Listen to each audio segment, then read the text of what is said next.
Olá, paz e bem. E hoje o tema de vídeo é sobre um assunto de catequização que é muito importante, que é como nós devemos defender a nossa fé.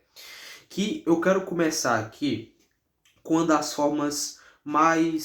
perguntas que os protestantes mais fazem para nós católicos, que é o seguinte: ah, você nunca leu a Bíblia? Pois se você tivesse somente lido, você veria que em Êxodo 20 você veria lá que Deus condena o uso de imagens. Então hoje eu estou aqui para explicar quais imagens eram essas que Deus, aqui nos Dez Mandamentos, proíbe. Então, vamos lá. As imagens que Deus proíbe nos Dez Mandamentos são aquelas imagens que tomam o lugar de Deus.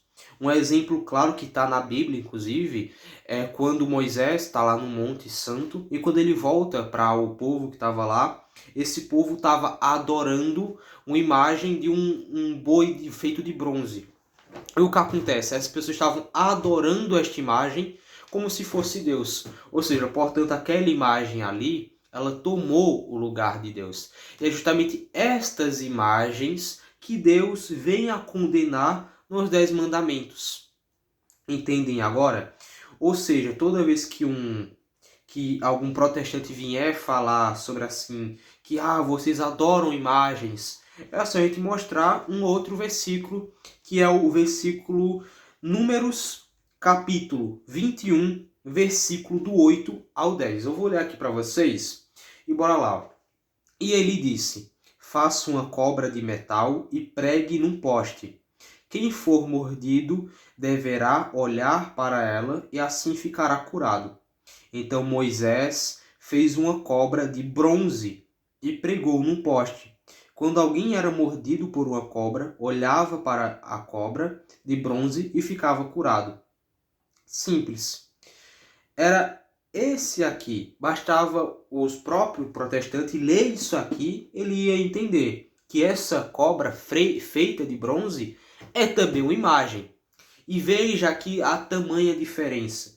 Deus, ele realmente mandou que Moisés fizesse tal imagem, mas não para ser adorada, mas sim porque pelaquela imagem Deus iria curar o povo que estava sendo mordido pelas cobras. E foi o que foi feito. Deus então curou aquelas pessoas que estavam com aquelas enfermidades.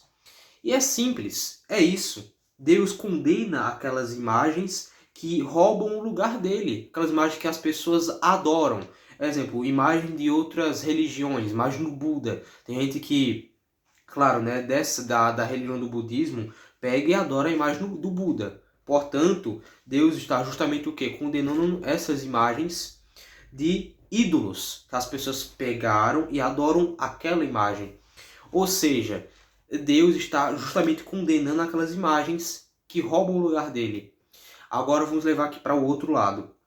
Não é segredo nenhum que nós católicos usamos sim imagens de santos, de Nossa Senhora, e isto está correto sim, porque primeiramente estas imagens não roubam o lugar de Deus. Elas nos levam a Deus. Olha que curioso, né? É igual a cobra feita de bronze que aparece em Números. Ela não rouba a nossa adoração a Deus, mas ela nos leva a Deus, que por meio daquela imagem nós podemos rezar, podemos meditar. Inclusive, uma prática de oração que eu uso bastante é rezar olhando para alguma imagem de algum santo, então de Nossa Senhora. É uma prática assim, de oração muito boa, porque nós vemos naquela imagem que está sendo venerada, nós vemos ali uma pessoa que deu toda a sua vida para Deus. Ou seja, aquela pessoa ela se doou totalmente a Deus. Nossa Senhora foi obediente durante toda a sua vida por Deus, a Deus. Vamos dar outro exemplo aqui. São Francisco de Assis. Ele não é Deus, mas tem imagem de São Francisco de Assis.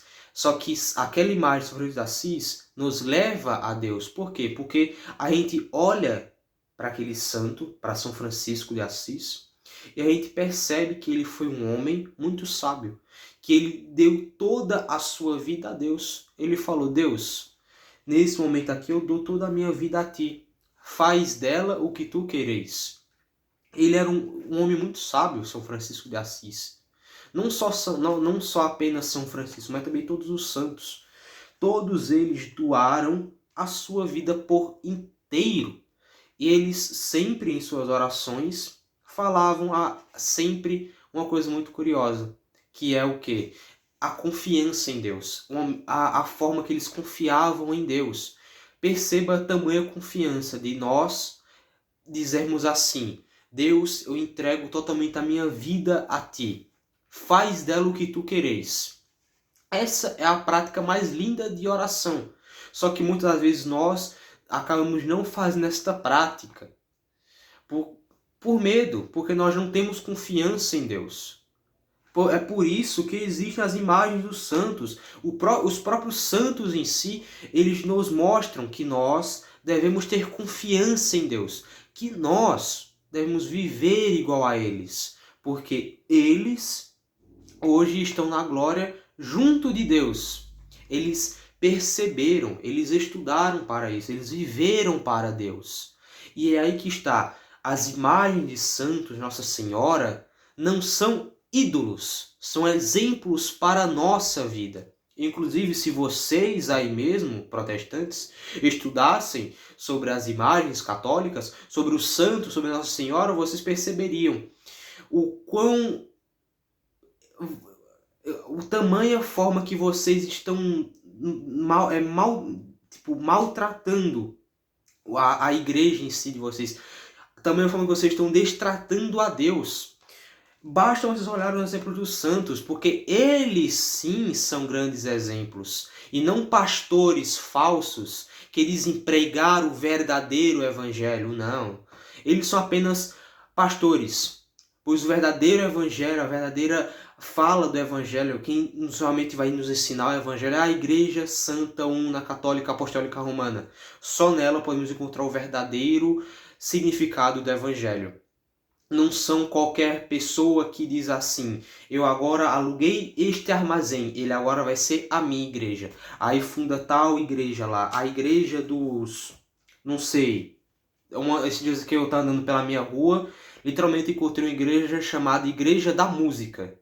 Igreja da Música. Cadê Deus nesse lugar? Não tem. Porque se a pessoa tem em sã consciência colocar o nome da igreja de Igreja da Música, então essa pessoa não crê em Deus. Que não é possível. Como é que a pessoa abre uma igreja e não coloca pelo menos o nome de Deus ali? Não, mas não. Coloca Igreja da Música. Da Música. Cadê Deus? Cadê Nossa Senhora nesse lugar? Não tem. Tem a música tem. A música não pode faltar. Mas agora Deus, não. Deus a gente deixa para segundo plano, né?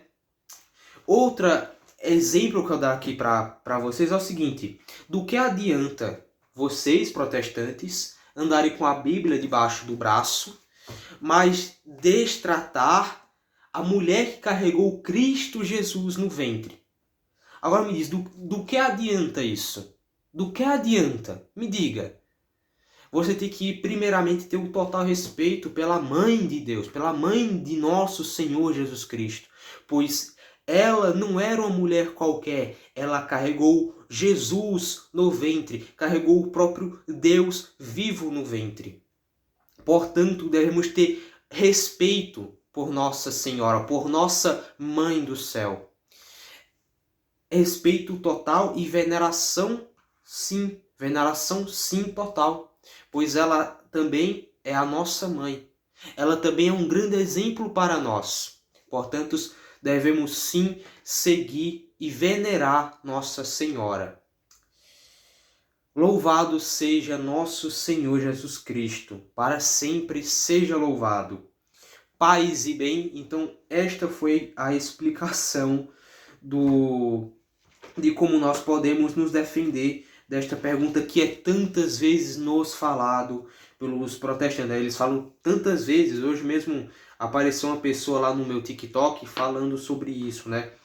Lê Êxodo 20. Li, aqui, acabei de ler. E acabei também de mostrar a você que Deus não condena as imagens dos santos. Não, condena as imagens que nós pegamos Nós não. As pessoas, os pagãos, pegam qualquer imagem e adoram. Pegam um elefante com a tromba para cima e começam a adorar, dizendo, aí ele é Deus. Esse elefante com a tromba para cima agora é Deus. Não. Isso aí sim tá errado, porque aquela pessoa tá tirando o lugar de Deus e colocando para um elefante. Isso sim tá errado. Mas agora a gente pegar uma imagem, Nossa Senhora, de Santa Teresa Menino Jesus, de São Bento, de São Francisco de Assis, nós não adoramos esta imagem, nós a veneramos. Nós temos em plena consciência que aquela imagem que está bem ali é um grande exemplo para nós, assim como seres humanos. É uma forma de nós olharmos para aquela imagem e procurarmos santidade. Nós devemos ser iguais a estes santos, pois eles são exemplos. Devemos ser santo como nosso Pai é santo, como diz na própria Bíblia. Então, é isso. Deus abençoe vocês. Tenham uma noite abençoada. Paz e bem. Até amanhã.